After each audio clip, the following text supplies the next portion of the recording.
So with that, hello and welcome to our panel on recruiting and retention in law enforcement. As Peyton mentioned, I'm Jen Rainier, and I'm joined today by Terry Cherry and Maureen McGough, who I will introduce in just a moment. So as I mentioned, I'm Jen Rainier. I'm a program manager and research psychologist in RTI's Center for Policing Research and Investigative Science. My background is in industrial and organizational psychology, and I specialize in conducting research on the health, well-being, and performance of employees and organizations. I'm currently the principal investigator of a DOJ COPS office project to develop customized programs for stress reduction for law enforcement agencies across the United States. And Rachel Tolber is going to be speaking a little bit about that project a little later in the symposium.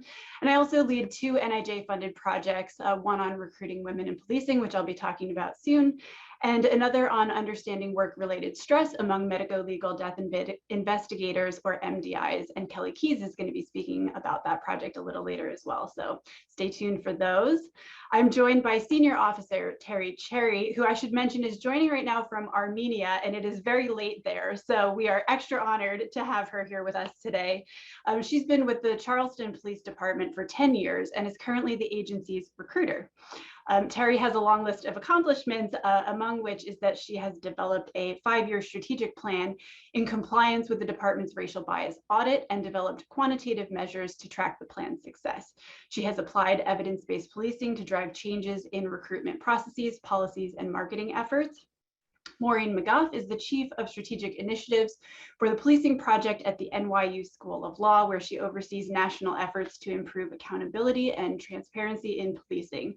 She joined the Policing Project from the National Police Foundation, where she led the nonprofit's research and TTA efforts as the Director of National Programs. Before joining the National Police Foundation, Maureen spent a decade with the federal government in various roles within the U.S. Departments of Justice and State. She's a founding member of the 30 by 30 initiative, which she will be telling you about soon. So to introduce this session, I'm going to provide a little background and context, much of which is probably already familiar to many of you in the audience who deal with these issues on a daily basis. So I personally started doing research in policing about 5 years ago, and I remember that recruitment and retention were huge issues then, and they weren't new issues then. Things have obviously gotten a lot harder and a lot more complicated since then, given the socio-political conversations about policing in this country and things like the defund the police movement. So we have a context where recruitment and retention were difficult issues to begin with and have only become harder in the recent years. And these issues are seen tenfold when it comes to the recruitment and retention of women and other underrepresented groups in policing. Mo will speak more to this later, but the percentage of women in policing has remained really stagnant for decades, sitting at around 12%. But even though these are really difficult problems to address, it's just so important that we keep making progress and conduct research to identify successful strategies. It's important to recruit and retain women and minorities in policing, not only so that agencies reflect diverse communities, but also because they do good policing. I'm going to breeze over this part because I think Mo's going to touch on this again later, but the limited research that does exist show that there are a lot of positive policing outcomes when we have more women and more minority folks in policing. So I'm going to transition into telling you about the particular project that I'm leading on the recruitment of women in policing. So this study, which is called From Research to Reality, Recruiting More Women into the Policing Profession, is funded by NIJ and has 3 main phases. I'll note that while this study is focused on the recruitment piece, retention is equally important. And I think, Terry's going to be speaking on that component in a little bit. In the first phase of this study, we conducted a rigorous analysis of police agencies' online recruiting materials to understand what kinds of messages and images agencies are putting out there. We also conducted focus groups with women in law enforcement to get their perspective on the challenges of recruiting women and suggestions for what agencies can do. In phase 2, we've taken lessons learned from phase 1 and developed a set of recruiting marketing materials as well as police officer job descriptions to test how these various versions of the materials influence potential applicants. And in phase 3, we'll be conducting a field study with 2 agencies to actually put some of these best practices to the test and evaluate their effectiveness. We have a lot of logos on the bottom of this slide, and that's because we have a lot of great partners. We're conducting this study in partnership with the Police Foundation, and we're working closely with Nolly, Noble, and IAWP to ensure that the findings resonate in the field. So just another couple of notes about this study. This study builds on previous work that's been done in this area. We're obviously not the first to look at the issue of women in policing. For example, there was an NIJ summit a few years ago focused specifically on this issue. And out of that summit came a really valuable report on the state of the issues and women's recommendations for how to draw more women into the field. And this included, both practitioners and academics. The gap that our particular study addresses is really the lack of research-based recommendations on specific recruitment materials and strategies that will help draw women and more diverse individuals into the field. So there have been a couple of studies on select components of this. I know there's a paper that kind of describes the content of a wide variety of police recruitment videos. There's been a study that looked at the influence of different messages on recruitment flyers, but our study really is the first of its kind that's so comprehensive in looking at this component. So we're testing social media ads, videos, web content, and job descriptions among hundreds of individuals to see how these different marketing materials affect attitudes and people's interest in applying for police jobs. Finally, the study utilizes meaningful partnerships, as I mentioned before, and we couldn't do this successfully without our partners. The focus of my short presentation is that I'm going to share the findings of our phase 1 activities, share a quick example of the kinds of recruiting materials that we're testing in our experiment, and discuss what's next for our project. So first, to talk about our content analysis in terms of what we did. We used the BJS-LEMIS survey to identify 22 agencies with relatively high and low proportions of women that varied in terms of the overall number of sworn staff, the region of the country, and agency type. We decided to select a relatively small group of agencies because we really wanted to do a deep dive, and the research assistants who helped with conducting this actual analysis will tell you it was very labor intensive. It was a lot of work. We really wanted to look at things in detail as opposed to looking at, a large group of agencies sort of superficially. And just for a visual, I know the text might be a little bit small, but this just shows, which agencies we looked at, and the ones with blue circles indicate that those were sheriff's offices, and the ones with orange squares show that those were police departments. So we tried to get a good range of agencies there.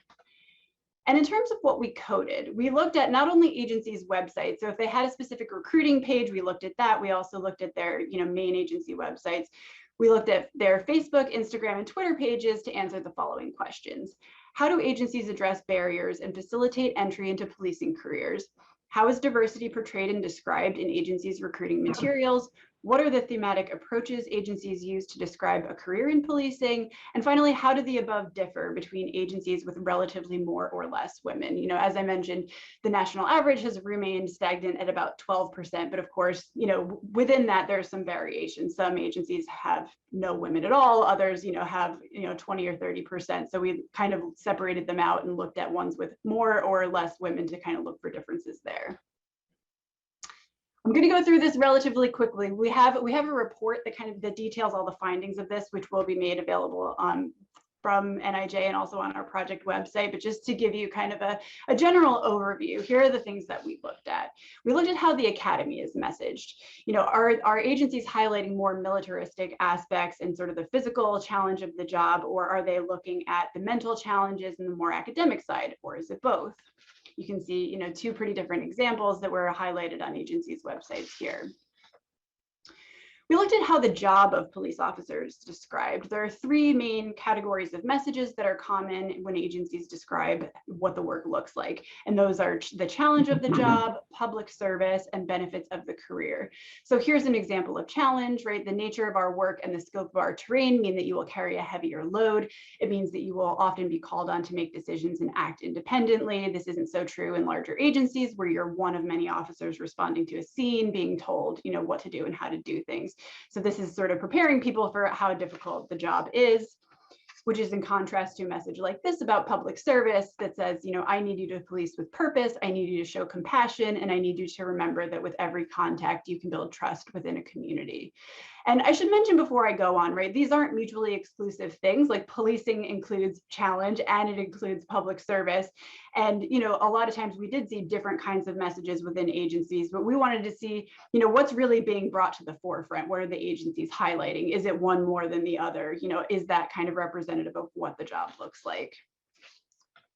And then finally, for an example of career benefit, the NYPD works to empower all of its employees to pursue fulfilling careers that include the opportunity for continuous learning and professional growth.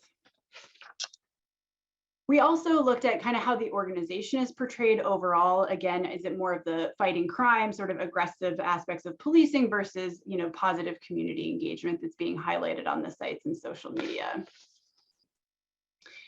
And then we looked at, women-specific and diversity-targeted messaging. We looked at the extent to which agencies were providing profiles of successful women officers, the extent to which there were images of women officers or diverse officers. I mentioned that this was a pretty labor-intensive task. There was a lot of literal counting of, how many of folks in images and videos, how many were women, how many were officers, how many were minorities, because a lot of times some of this evidence is anecdotal. It seems like there aren't that many, women or minorities portrayed on a website, but until you actually quantify it, it's hard to really be able to say with certainty kind of what this looks like.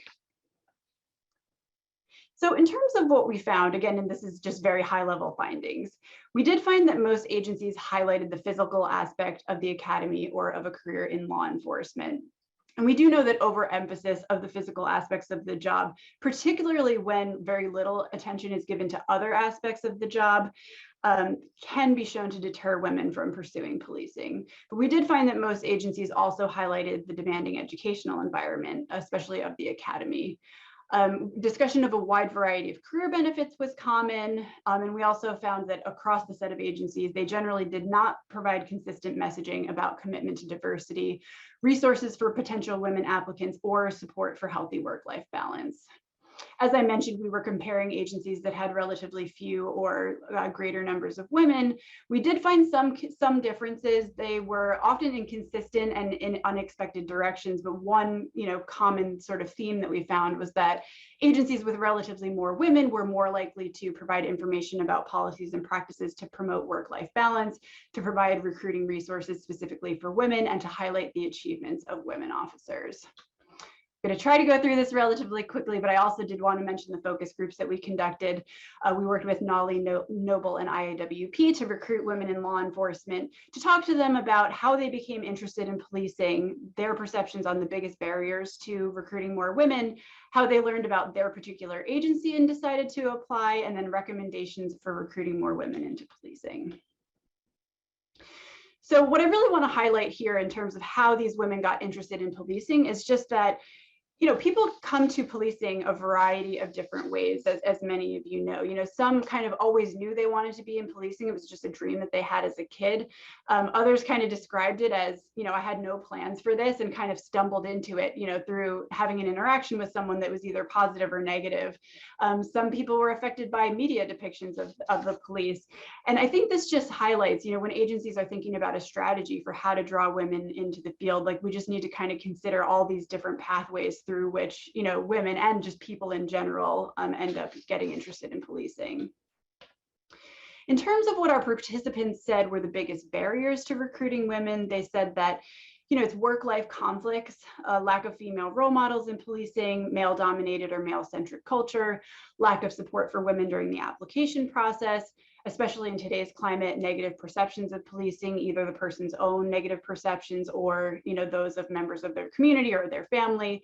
And then misconceptions about physical requirements of the job. We heard a lot of people say, I assumed that because I'm relatively short, I just couldn't, there was no way that I could, cut it or, pass the physical tests. And so some of these things are easier to address than others, right? I think in terms of the recommendations that will come out of this project, I think just laying out, some of the clear aspects about what the application process entails is one way that agencies can more easily draw people in, and it's a relatively low lift in terms of what needs to be changed. Same thing as with general interest in policing, people got engaged with their specific agency through a variety of ways. Sometimes it was from looking at recruitment materials, at job ads or job opening announcements, but other times it was through talking to people who work in the agency. So I know Terry's going to be talking more about sort of that personal connection with folks. So just again, a reminder that there are a variety of ways to draw people in, and agencies should be kind of thinking about all those different pathways. And when we asked our participants, what do they recommend that agencies do to recruit more women? They said that agencies should create and advertise more supportive policies and practices, provide a realistic preview of the job. So that's another thing too, right? Like we can come up with different images or videos or messages that might draw people in, but if it's not genuine and what the job will really look like to a person, then that might affect retention, because if they get to the job and realize, well, that's not really what you were advertising to me, that's not great either. So they just emphasize that it needs to be a realistic preview of the job, that agencies should include female officers in their recruitment materials and events, target recruitment towards certain organizations, activities, events, or types of people, basically to be continuously strategic and thinking about, where are you going to go, where you're likely to come across more women and the kinds of women who will have the competencies needed for policing. And finally, to highlight or place more value on women's contributions to policing. So I know the font is a little small here, but I'll describe what I'm showing you. So I just wanted to give you a taste of what we're testing in our online experiments, which are underway right now for this project. So here you see 3 different mock Facebook ads. So we developed these based on what we learned in phase 1, and we also got input in our focus groups on these materials before we tested them. So you can see here, these are 3 different, basically fake Facebook ads that emphasize different aspects of the job. The first one, Choose Your Future. It shows sort of different kind of jobs within policing, rise to the challenge, and serve your community, which tap into those different kinds of messages. So what we're doing is we're showing them these different job descriptions, and by them, it's not just women. We're showing these to both women and men, students and folks from the general population. And we're asking people to tell us, which resonates most and why. We're also showing them different versions of a job description. So sort of a standard job description, which is kind of the typical job description you would see for the job of police officer, one that uses more inclusive language, and another that describes mention of more inclusive policies and practices. And after we show them these things, we're asking them a variety of questions like, do you feel like you would belong in this agency? Do you think this agency welcomes diversity? How likely would you be to seek out more information about this agency, and where would you seek it? And again, we're doing this not only with Facebook ads, but we're also looking at web content, job descriptions, videos, and kind of a breadth of recruiting materials that would help to get people into the door, and I know Terry likes to talk about it's important to get people to the door and through the door. So those are sort of two important components, but ours is kind of focused on how do you broaden that pool of, a more diverse candidate pool of women and minorities through these kinds of recruiting efforts. So we're very excited to see what we'll find through these experiments. And, I also just one kind of closing note, it may not just be one thing, right? Like I always caution people to think, women are not one homogenous group. So it's probably not going to be the case that we're going to say all women like this. It's probably likely that, one message resonates with certain kinds of women, others resonate with men. And I'm just excited to see, kind of how these findings play out across different demographic groups, different types of people, to really provide some very concrete recommendations to agencies on the kinds of messages and strategies that might help them draw more diverse candidates. So I want to keep things moving, but we do have a project webpage, recruitwomenpolice.org. So feel free to visit that to see our continuous updates. You can also email Recruit Women Police, and we will put you on a list where we will share project updates. And if you have any questions about this particular project, again, feel free to put them in the chat and we can discuss a little later on. But for now, I am going to go ahead and move on and turn it over to Terry.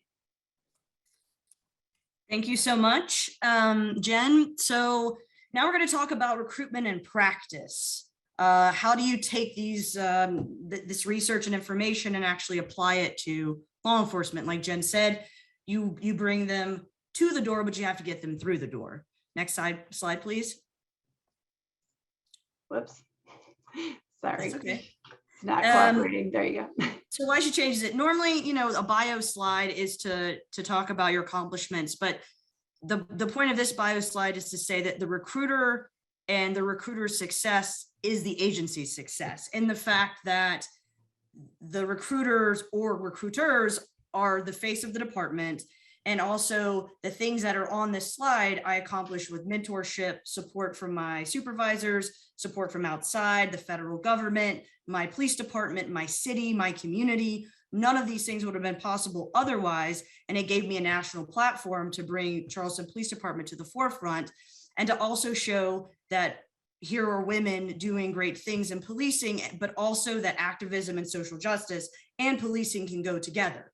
And it also shows that outliers can be in policing, which I would say that women and minorities often are. Next slide, please, Jen. So big things, customer service and inspiration. And that might sound a little crazy, but policing is a business, which means you have to have a business plan, what we call a strategic plan. You have to have ideas about why you're doing what you're doing, and it has to be inspiring to others. You also have to have long-term and short-term talent streams. I go to all these recruiting events and conferences, and everyone always tells me about Explorer programs or talking to high schools. That's fantastic, but that isn't going to solve the problem now that you don't have 50, 100, however many police officers, which means you have to figure out short-term talent streams to bring them through the door. Also, you have to use evidence-based policing to drive strategic decision-making. A lot of what policing is some guy back in some time, 50s, 60s, 70s, 80s, who had a lot of power, decided something should be the way it is, and that's the way it is. No proof, no nothing, just I'm important, this is what I think, and then other people jumped on board. That isn't how things work. That's not how you build a foundation. That doesn't lead to success. You also, like I said, you have to have the right recruiter and you have to have the right recruitment team. One of the big things that you need is a supervisor. I have Sergeant Gibson, who's on this call. Actually, he came up with the motto, get them to the door and through the door, but you have to have somebody dealing with the internal politics and fighting for change and allowing the person or the people that are having these visions and ideas for recruitment and trying to change the world in the process. You have to have someone believe in you and open up every opportunity to do that. And by that person allowing that to happen, you can go out and inspire people to want to do this job.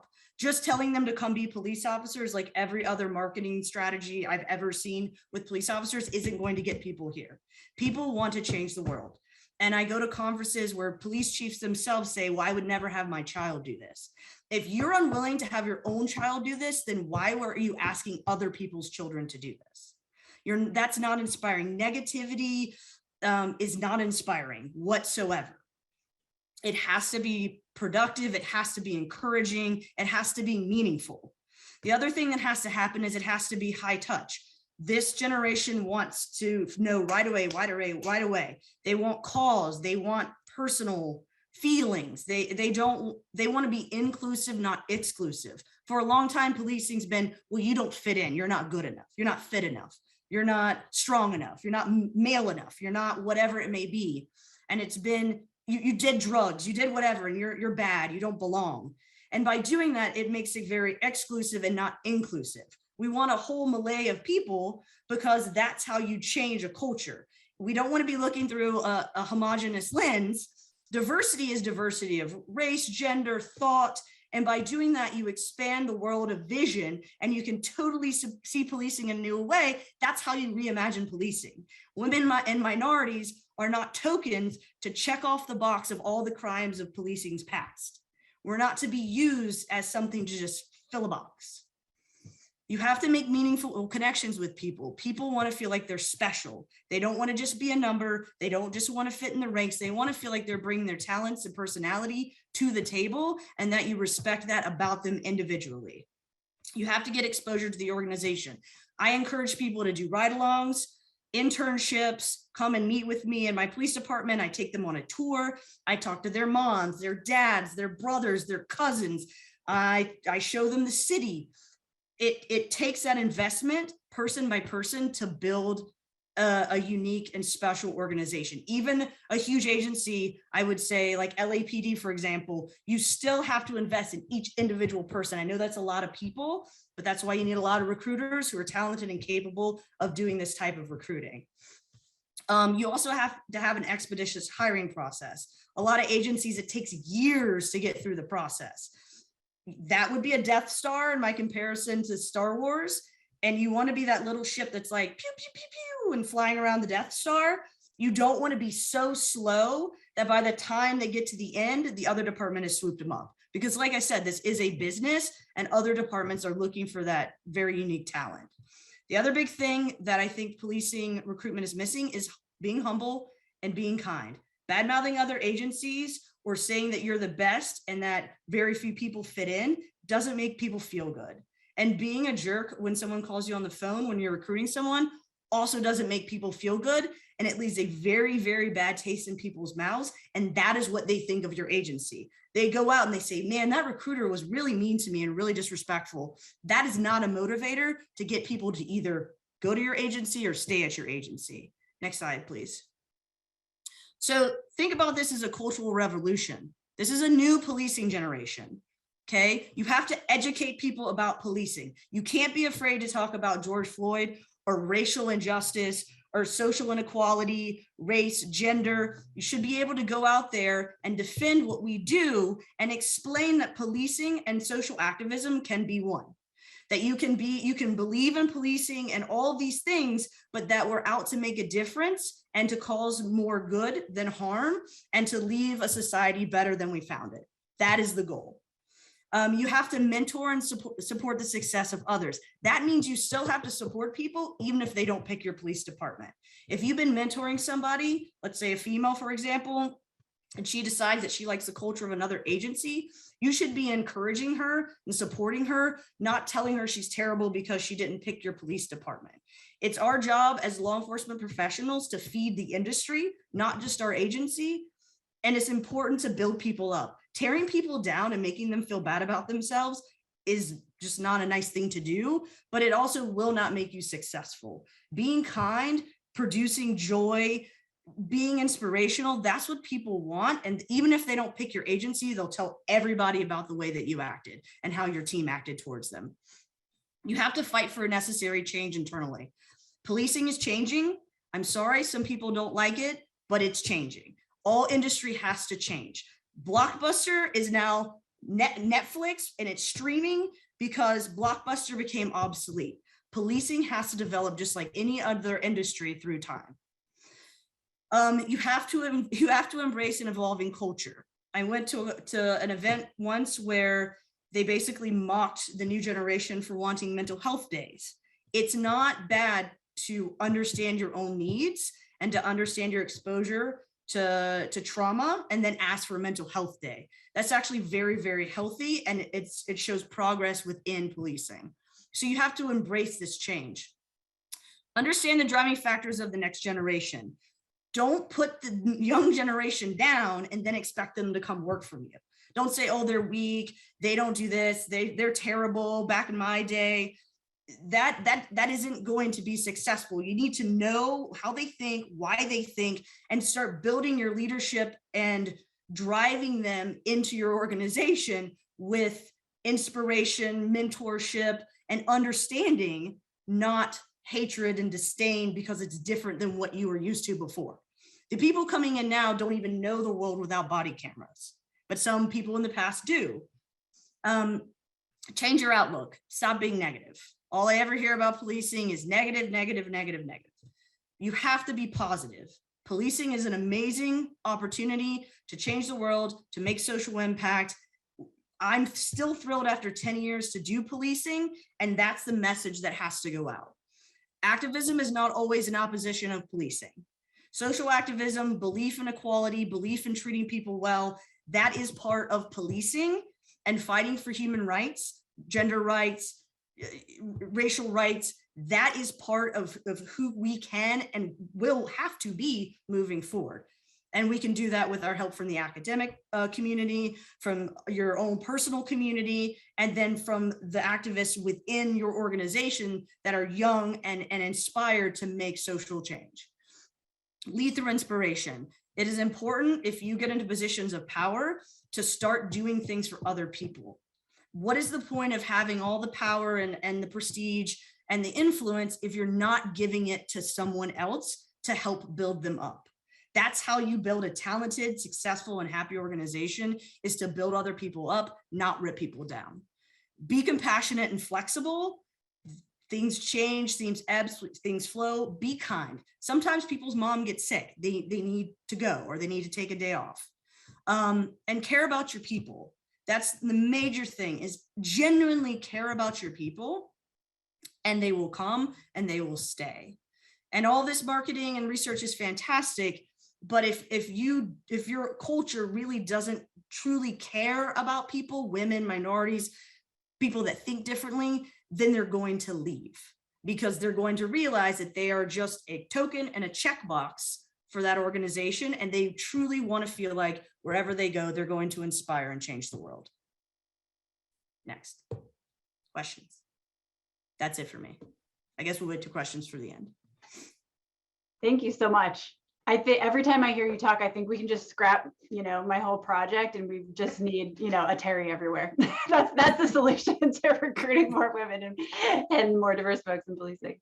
There was a question in the chat, and I'll just ask it of you now, Terry, if you don't mind, and then we can move on. So the question is, what's your selection process for prospective recruiters? Do your recruiters receive specialized training? So I was selected by our new chief, 3.5 years ago, with the help of other members of the organization. So it was an appointed position. And then I took it upon myself and at the time I ended up writing our strategic plan. I have a background in business. And I also loved my job. My nickname is Officer Hops at work. So, and I took that as pride. And I started doing a lot of research and reading studies and trying to educate myself about recruitment. And it was kind of a trial and error, but also just, I was allowed to be as inspirational and creative as I wanted to be. And although there was opposition at first, they've honestly let me soar. And by allowing me to soar, I'm able to transition and move. And then again, I said, I have a team who are amazing and help support. And then I have an amazing supervisor who allows innovation and creativity and never tells me no. He'll question a couple of things, but he never knocks down my ideas. He never tells me how to do something, and just tells me to just be myself and go out there and do it. And I think some of the best recruiting is believing in your organization, believing in yourself, and then taking every opportunity and never saying no. If someone asks you to do something, take it as a learning experience and don't say no. And that's all things are recruiting. If you're passionate and happy and you care about something, all things are recruiting. Talking to the little kid on the side of the street is recruiting. Talking on this webinar is recruiting. Going and talking on a podcast is recruiting. Going and talking to the grandma in the grocery store about your job is recruiting, because you're building your brand and you represent your organization. And there is no real great training. It's who you are.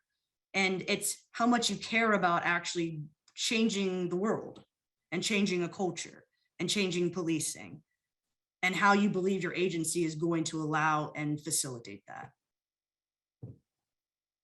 Thank you so much for answering that. And if other folks have questions, please go ahead and put them in the chat, and I'll keep an eye on that. Appreciate that. Thank you for a great presentation. Wonderful points. Well, with that, I'm going to turn it over to Mo McGough, and to talk about the 30 by 30 initiative. I'm like waiting for someone to move the slide. It's me. There we go. Thank you so much. Before I get started, I just wanted on record that I too am of the school of thought that a Terry everywhere would just solve all of our problems. So if we could figure that out before the end of the day, that'd be great. Huge thank you to Dr. Rainier for including 30 by 30 in this presentation. Dr. Rainier is also a very valuable member of our steering committee, and really grateful to the work that you're doing to build the evidence based about how best to recruit and retain women in policing. Also, huge thank you to Senior Officer Cherry, who's been one of our most outspoken and I think effective advocates for gender parity through the 30 by 30 process. So really grateful to be on this panel with y'all. Every time we meet, I feel like I learned something new. So I'm already thrilled to be here. Next slide, Jen, please. So the 30 by 30 initiative is basically a national effort to directly impact the representation and experiences of women in policing. So Dr. Rainier mentioned this in her Presentation, women currently make up between 12 to 13% of sworn officers across the country, less than 3% of police leaders. We actually suspect that that number might have gone down, particularly in the aftermath of the police murder of George Floyd. A lot of the people that we saw voluntarily stepping down because of community calls for reform were women leaders who historically had really strong relationships with the communities. So we're waiting on new census information, but to be honest, we're not extremely optimistic. And I should note that those numbers have remained stagnant for decades, despite some concerted efforts to do something about them. We're trying to fix that through 30 by 30. Our goals are threefold and they cannot exist independently. And again, I think this is something that both presenters have already touched on. We certainly do want to increase the representation of women to 30% in police recruit classes by the year 2030. That number, 30%, is intentional. There's some research out there about representative bureaucracy that until you reach 30% of an underrepresented group, they will not have the latitude to improve the culture and policies for the benefit of that group. So we know we need to get to at least 30% in order for women in policing to have that kind of demonstrable impact on police culture. But concurrently, and as I mentioned, we cannot pursue these things independent of each other. We also want to take a really deep examination of police policies and procedures and make sure that we eliminate any unintentional and overt bias against diverse officers and candidates. As Officer Cherry mentioned, a lot of what we're sort of navigating today is the result of something that seemed like a good idea 50, 60 years ago, but is not grounded in scientific evidence about what works and what matters, and we want to explore that. The other and perhaps most important part of this is addressing agency culture and things that might not support the success of diverse officers. The last thing we want to do is get more women in the door in an agency that is not set up to appropriately support their success moving forward. Next slide. So a little bit about the why we're doing this. Of course, gender parity in and of itself is a good enough reason, but I think most of us in this initiative are so committed because of the strong research evidence that indicates the unique value of women officers in possibly advancing improved public safety outcomes across communities. So as Dr. Rainier mentioned, there actually is a pretty limited body of evidence here, but most of it is trending in the direction to demonstrate the unique value of women officers. We certainly need to replicate things. We need larger sample sizes, but so far there is a really sort of promising body of evidence, and it's growing pretty rapidly at this point. So there is a meta-analysis out there that indicates that women officers use less force and excessive force than their male counterparts. There's even a study out there that suggests that when a woman is responding on the scene with a man, the man is less likely to use force as well. There's research that indicates that women are perceived, particularly by diverse communities, as more trustworthy and compassionate. They're named proportionally less in citizen complaints, in lawsuits. There's some research that indicates that might result in a cost savings to an agency over time. There's some research that indicates that women achieve better outcomes for victims of gender-based violence and sexual assault. And there's also some emerging research within the last couple of years that women use their discretion differently than men officers. They make fewer discretionary arrests for misdemeanor offenses, and they're actually less likely to make traffic stops, but more likely to find a hit or contraband when they do. Next slide. So I want to speak a little bit, because I think this is probably one of the most important things to take away from this discussion, is sort of the power of one voice in the field. And I just want to share a little bit about how we even got to this point. So there was a captain, a then captain in Newark Police Department, Yvonne Roman. I had the pleasure of working with Yvonne when I was at the U.S. Department of Justice at the time. She was a lead scholar, which Officer Cherry also is. That's an effort to really sort of promote the professional development of research-minded police officers. And she came to us at the DOJ and unequivocally really laid it out there. Here's the research trends. Here's the value of women officers. Nobody can tell me why we're at 12% and 3% respectively. What are we going to do about it? And it was compelling. And we really were motivated by both the strength of the science and the conviction of Captain Roman. So we hosted that summit that Dr. Rainier mentioned. In December of 2018, we brought together over 100 sworn women officers from across the country, many of whom were in leadership positions, also many lead scholars, mid-career folks, even a few line officers. We had academics, policymakers, and federal partners. And we came together to try and understand, what do we know about women in policing, and what do we need to know in order to make a difference moving forward? Shortly thereafter, Yvonne Roman did a TED Talk on the importance of women in policing and how they make communities safer. It currently has over 2 million views. And if you are interested in this topic, I could not encourage you to watch this enough. It's very compelling, and she is very adept at communicating research concepts with a focus on how they apply in practice. Next slide, please. I will tell you, there was a real sort of sense of urgency after that 2018 summit. And you might wonder, well, it's 2022 and you're only just getting started. Where'd that sense of urgency go? And I will tell you, it was surprisingly difficult at the time to find funding and support to do gender parity work in policing. And one of the things, I left the department shortly thereafter. I went to the National Police Foundation, and in May 2020, I joined the policing project here at NYU School of Law. And in speaking with funders, particularly before the police murder of George Floyd, there was a real skepticism that policing as a profession was ready to prioritize gender parity as one of the critical ways forward. We knew differently, right? We'd had the summit, and the summit wasn't just women advocates in positions of power. It quickly expanded, and because of the strength of the research, I think.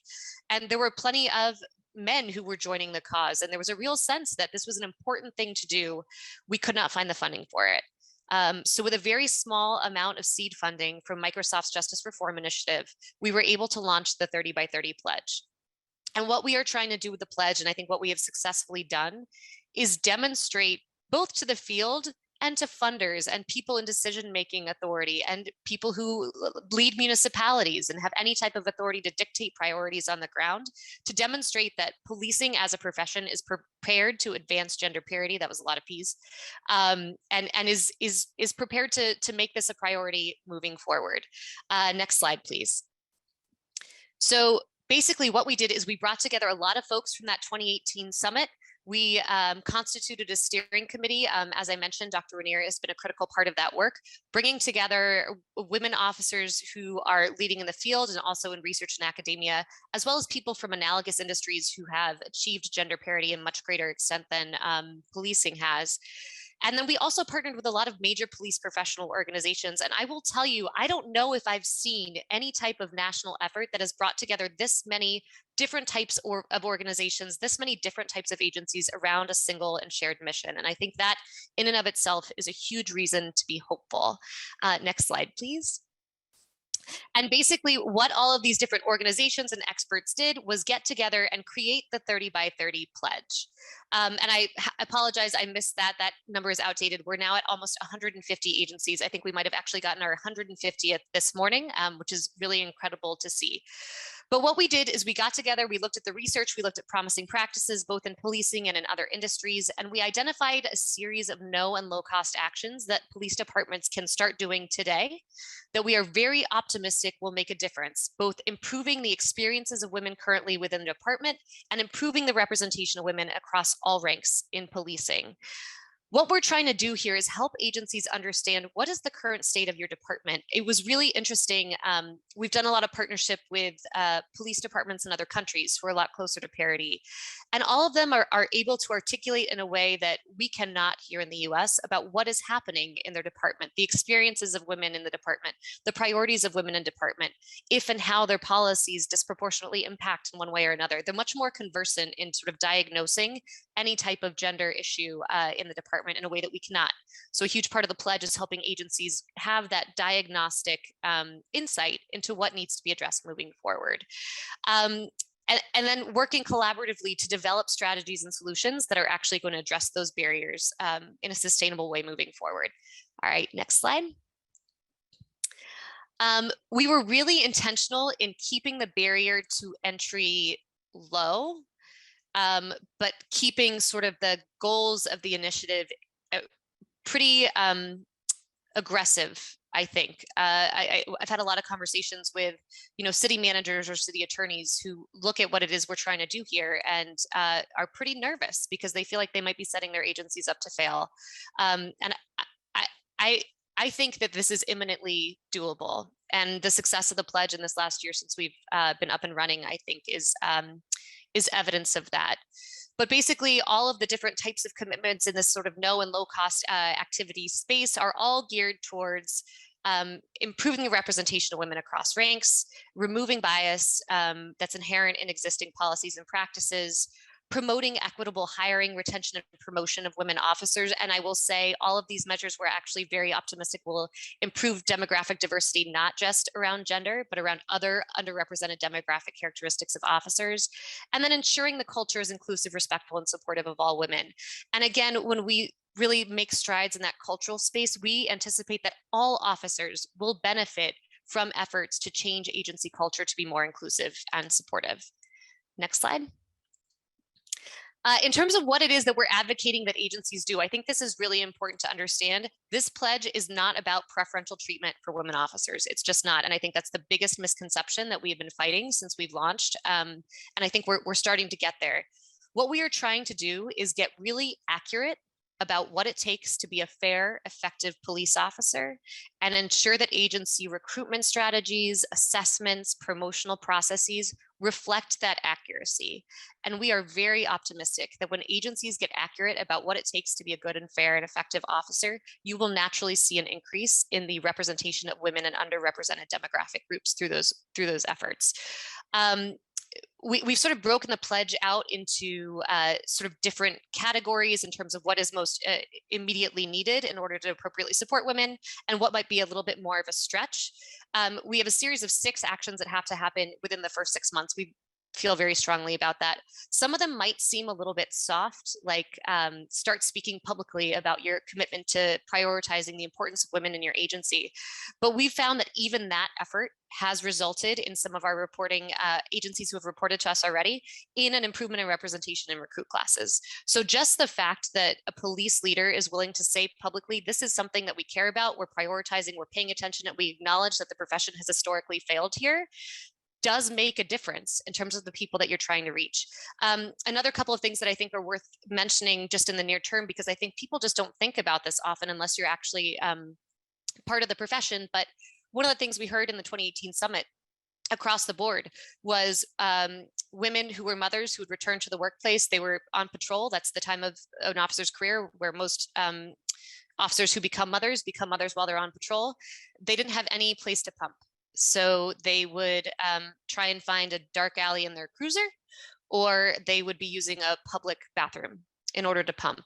So helping agencies find just hygienic, safe, private spaces for women to pump who are returning to the job has been priority 1. And there's a lot of really creative, low-cost ways to do that. There's things like nursing pods that you can come and bring to the station, and you can even rent them if you don't necessarily need them all the time, depending on who's returning to work and who isn't. So that's hugely important. The other thing that we're asking agencies to immediately do is review their equipment and their uniforms to ensure that they're appropriately designed for the proportions of people who are not men.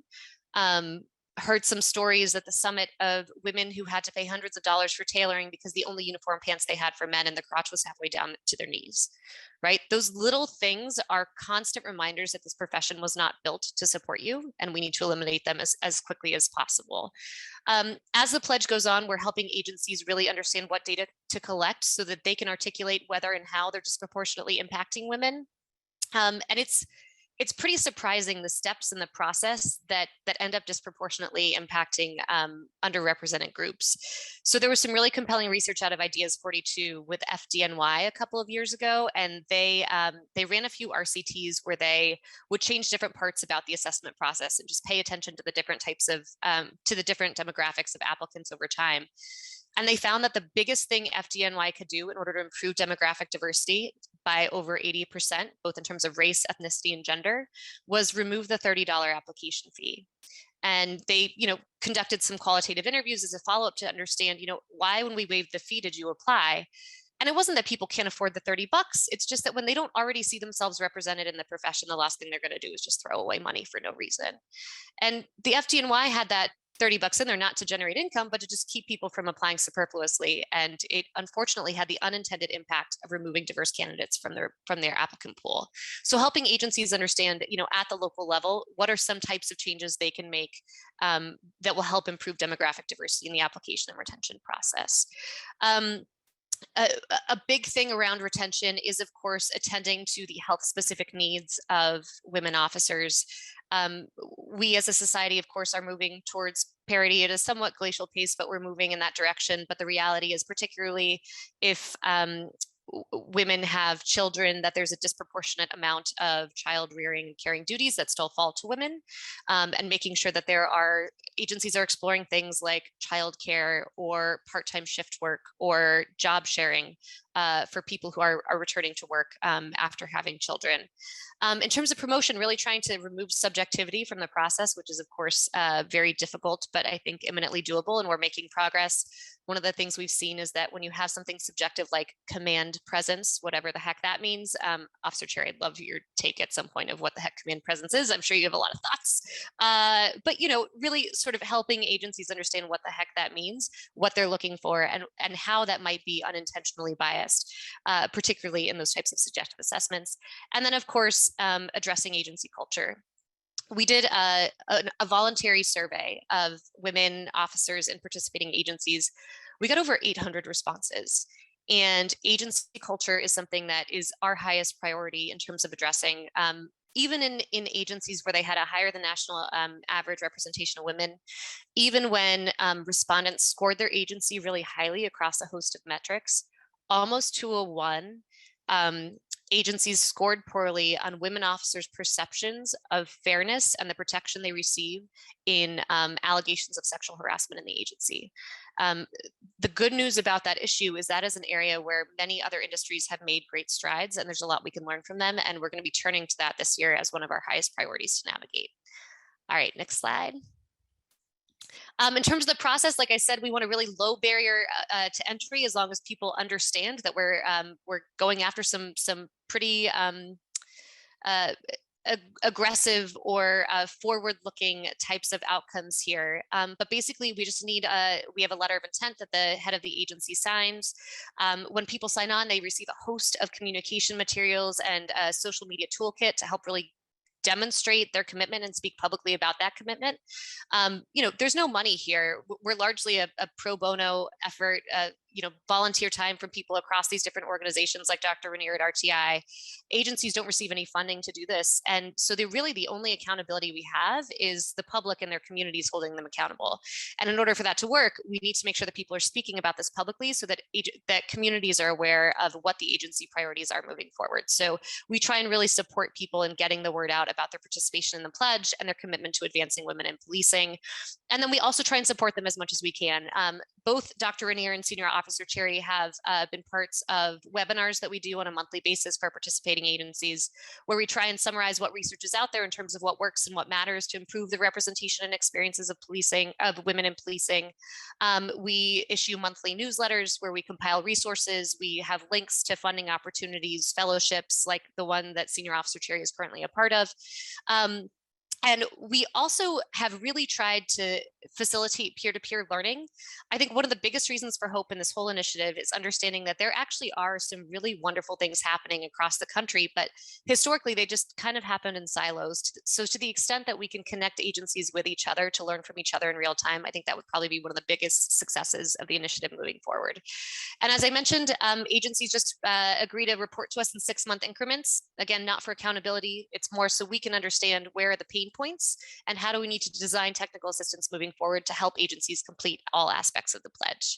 Next slide. In terms of the progress, as I mentioned, we're almost at 150, and I think as of this morning, we're at 150. The reports are rolling in, and again, we have a lot of reason for hope here in terms of where agencies are in that 6-month process.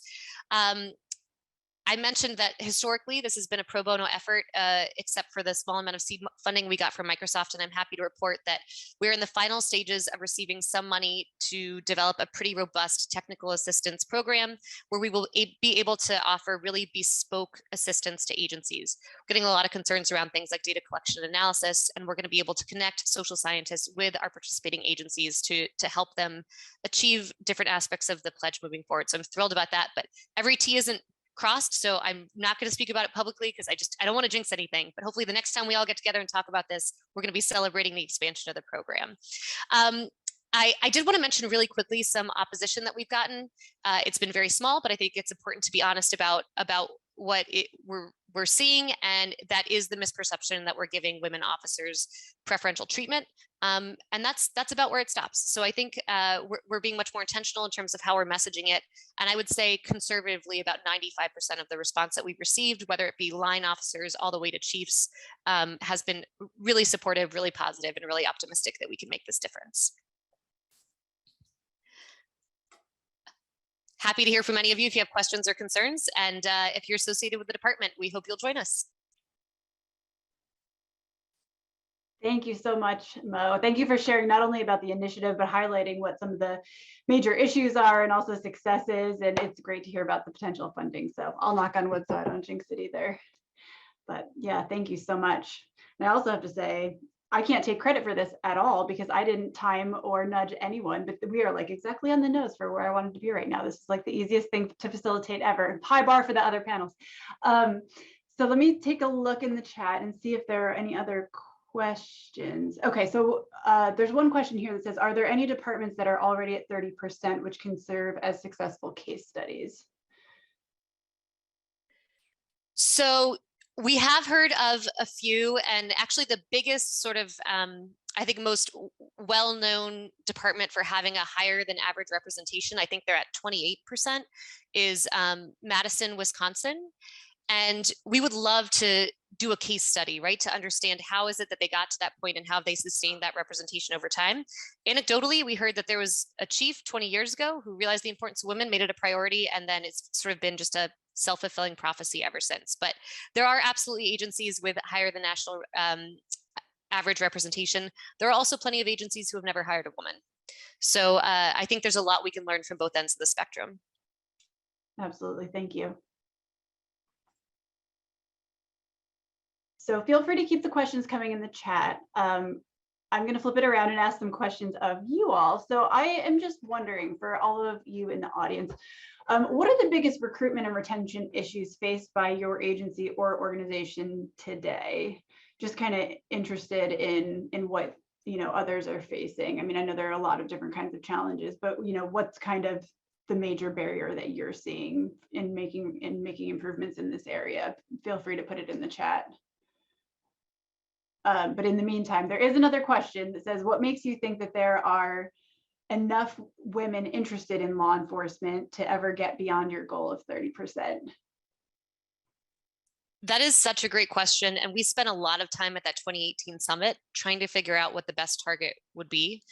And we decided that it has to be when the sort of meaningful, real opportunity for women to join law enforcement agencies matches the propensity of qualified women to want that job. So, it's really interesting when people hear 30%, some people who have been in policing for a long time think it's way too optimistic and that we'll never get there by 2030. And then other people are wondering why we're not going for 50% if it's really important that agencies reflect the demographic diversity of the communities they serve. We're comfortable with the 30% number because we've seen both internationally and domestically agencies get close or exceed it. But we're pausing there because we don't know about that propensity question. So it's a really good question. And then we're really comfortable with 30% just because of that theory of representative bureaucracy that indicates that representation could make a really meaningful difference in policing. Thanks, Mo. Terry, I'm wondering too, if you've seen just kind of in your interactions with, potential recruits and folks in the community, kind of what interest you've seen from women about getting involved, and if you've seen that, change over time, or just if any other points you wanted to make to that question. I think when I talk to groups of women, mostly often in college or high school, it's going to sound crazy, but my non-research observation is that due to social media, particularly Instagram, a mass majority of our culture is based on being liked. And, police aren't necessarily always liked. And women have a difficult time. I think pretty much everyone has a difficult time in this culture where people judge their, self-assess by others' opinions of them to get involved in an industry where people are judging you or may not like you just by the uniform that you're wearing. Also, there's a study at Harvard about the fact that women feel like they have to meet 100% of the qualifications in order to even think that they're capable of doing the work. And I think it's important for them, and it's not just they need to see female role models, but just role models that believe that even if they have 60% or 50% or whatever it is to meet whatever policing is, which by the way, no one's actually ever defined, to meet whatever these qualifications are, that they believe that they are capable of doing the work and doing it well, and that they will be seen as equals or at least respected within that industry to get them in there. So they need people encouraging them and mentoring them and telling them they can do it, because most women are going to be like, well, I need to fit in 100% to this. And so, you know, I think it's all of that. It's an amalgamation of all those issues. And then, you know, a lot of industry, not just policing, is male dominated, you know, finance, medicine, policing, you know, and women have fought to break into that. And the big push was in the 70s. And so if you think about it, you know, we had segregation in the 60s, we had women advancement in the 70s, and these prejudices or these, you know, lack thereof has been, you know, not that long ago. We act like all these things are so far in the past. You know, gay marriage didn't happen until 2015. So these things are, you know, the world hasn't just all of a sudden become this equal loving place. Like, things take time to advance. So I think it's all of those issues. Yeah, absolutely. And I know we see that not just in policing, but across the board, that thing of, you know, women would feel like they need to check every single qualification. And with men, it's more like, if, you know, if I meet some of these, I will apply kind of thing. But I think, you know, something I know we've talked about together is just, as you're saying, better defining the competencies that are needed for policing and making sure that, you know, what's described as kind of the minimum qualifications are accurate. And, you know, you can kind of level the playing field that way by being more objective about, you know, what the requirements are too. But yeah, thank you for sharing all of that. I see there's another question in the chat, which is about agencies signing on to commit to, you know, removing policies that that are biased. The question is, how does the agency just self-assess? How do they do so and recognize their own biases? Mo, I'm wondering if you can speak to kind of the guidance that you provide to agencies around that. That's a really great question. So two parts to that. The first is the pledge suggests that agencies need to both conduct surveys of current women officers and host focus groups. So to the extent that any of these officers have been negatively impacted by current policies or procedures, that can be unearthed there. And that's also where the data collection is really important. So if you start to see a difference in terms of things like assessments, promotions, training, assignment to specialty units that are considered essential for promotions, you can start to understand whether or not there's at least a disparate outcome with the policies and practices that you have. That's helpful, thank you. I see in the chat too, I had asked what some of the major issues are today, and I see in the chat one response was that more young Black men are needed in policing as well. I remember, you know, in the focus groups that we conducted with women officers, officers of color, were saying, you know, just how hard it is today, because even if there are individuals who might be interested, you know, obviously they're affected by what their family thinks and, you know, what their communities think, given the, you know, the history between their communities and police. And it makes me think about, you know, Officer Cherry, what you were saying earlier about how, you know, the kind of that high touch approach where you're not only talking to the person, but, you know, you'll talk to their mom, you'll talk to their cousin, whatever. So I was wondering if you kind of had any more, you know, advice or insights that you wanted to share about, you know, potentially overcoming some of those issues with addressing, you know, efforts to recruit young Black men in particular. Sure. So I actually had a large African-American male turnout in this last testing process, I think Monday, while I'm here in Armenia. One of the things is that when I go and speak about policing, I talk about the need that if people want to see change in policing, and I believe there's room for improvement and change and a push for racial equality, you have to have people willing to maybe not be liked in order to bring about that change. And if not them, then who? You know, if people aren't willing to enter policing and fight for change and fight for racial equality and gender equality, then who's going to do it? You know, policing is public safety is here to stay, but there is room to navigate within it. And you have to be able to motivate and inspire people to believe that they're able to actually bring about and reimagine policing. Another way is to, I've had some of the African-American men talk to me about family members and things. I've done Zoom meetings with family members, cousins, moms, dads, and just talk about what sets our department apart, why it's important for their son to be in policing, what that might mean, moving forward in terms of prejudice, maybe within and all, in terms of, being a police officer and how the community will perceive that, but also what it will mean to have somebody within the community representing and trying to bring about change within the organization.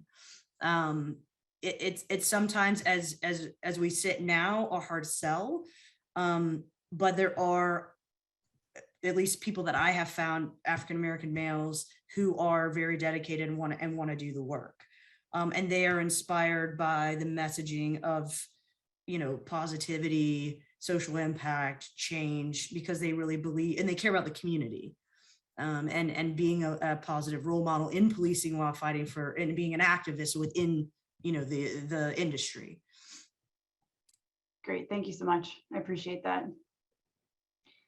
So I see another question in the chat that says, your efforts are commendable. However, with subjective hiring goals that may not ever be achievable, are you inadvertently setting the profession up for constant undeserved criticism that indirectly works against recruitment?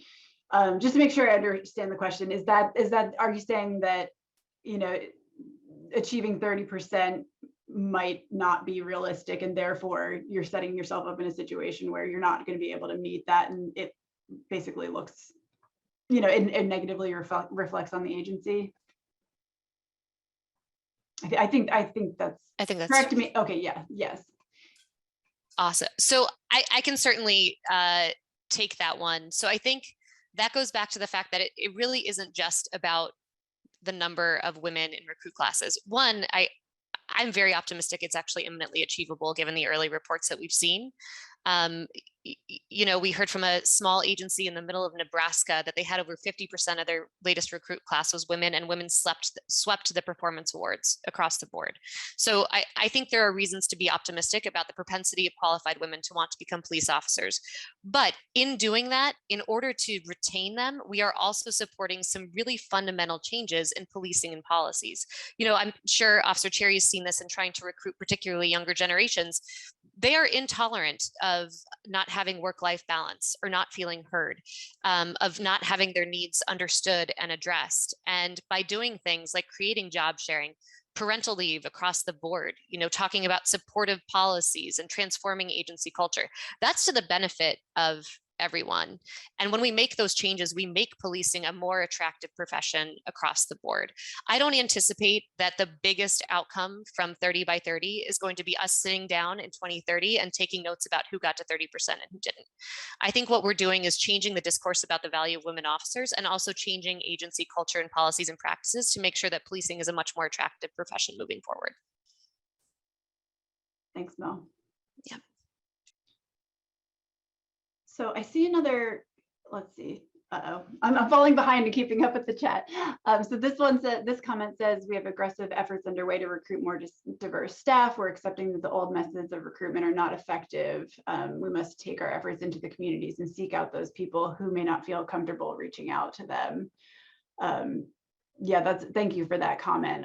I encourage everyone to take a look at that full comment in the chat and just basically, acknowledging that the old ways of doing things, aren't working anymore, and there are new ways to kind of reach out to different groups. And there's another comment here that says, Blacks encounter racism and racial bias within the police community. What training changes have been implemented to address this?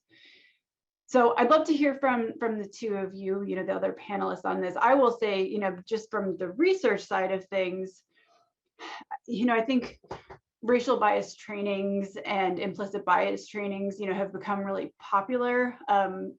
The research that I've seen on those kinds of things shows that they may sort of temporarily change attitudes, but they're not necessarily creating the change that agencies are wanting to see in terms of actually changing behaviors. You know, and that's a common thing with training, right? It might have some sort of, it might teach you something, but then the extent to which that actually carries into your job as change behavior, you know, is a different story.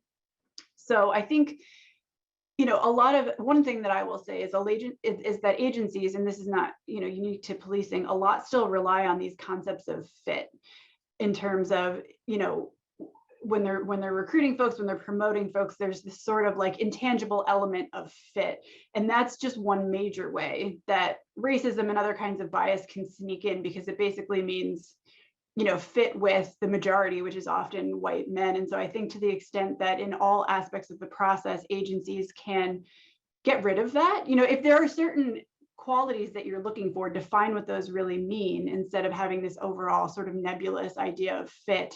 And the more that you can just structure and identify specifically what the competencies are that are needed and leave less room for those sort of subjective judgments, the more fair the process is going to be overall. But Terry and Mo, if you have other thoughts on trainings that you know of to address, you know, racism in policing, I'd love to have you share that as well. So not training specific, but just a flag that understanding gender issues through the lens of intersectionality is one of our highest priorities at 30 by 30. So when we talk about collecting demographic data and diagnosing latent biases, race and ethnicity is a huge part of that. And I will say anecdotally, you know, we had a breakfast with women officers 3 years ago, and the experiences of non-white women officers were very different than the experiences of white women officers. So understanding that women are not a homogenous group and there are additional barriers and hurdles that we need to understand and overcome for our non-white officers is hugely important. Thank you. I would look at, I mean, you know, I'm not going to speak on training, but what I would say is that we always freak out about people retiring, you know, with the hiring crisis, because people are retiring. Sometimes old ideas, retiring and going out to pasture, leave room for more innovative and creative and different minded people. And that's why it's highly important that your messaging is meaningful and impactful and allows for activism and belief in racial equality, and allowing for that to be in harmony and not in opposition. I think during the George Floyd murder, and then the protests and the outrage, you know, the outcry and the outrage, there was this idea that they're in opposition, when in fact, you know, policing by people leaving who felt, you know, that policing was being called upon to change, that they didn't feel like that fit what their notion of policing was. What that did is it opened up spots for new people to reimagine policing and allow for that social space, allow for more diverse ideas, for more African-American men or women or LGBTQ or whomever it may be to enter those open spaces, and then to have a voice within that organization as an activist for change. And so by getting rid of the old, that it starts to eat away at that homogenous lens and starts to really allow for the space to bring about social justice. And I think it's not going to move at the pace that we would all like necessarily, but you know, it has sort of started here, and that's why not recruiting the same old thing is important to the success of the industry and its ability to change. Thank you so much. Yes, I noticed there are just a couple other comments in the chat, and I just wanted to acknowledge those. Just that, you know, in addition to just, or rather, instead of, you know, just utilizing standalone training on biases, you know, efforts that kind of incorporate the concepts of bias and procedural justice into all processes are really more effective. And there's some other ideas there that I completely, you know, agree with and support. It's about not just looking at things, you know, individually, but kind of looking across all of your policies and practices and looking at how these different concepts can be applied throughout. So thank you so much, not only to the two fantastic panelists, but also to everyone, you know, participating for an active conversation. I really appreciate all the questions and comments. And I think I speak for all three of us when I say, please don't hesitate to reach out to continue the conversation. And we so look forward to being in touch on these issues and hopefully finding new ways to collaborate. So thank you all so much. And with that, I will turn it back over to Peyton.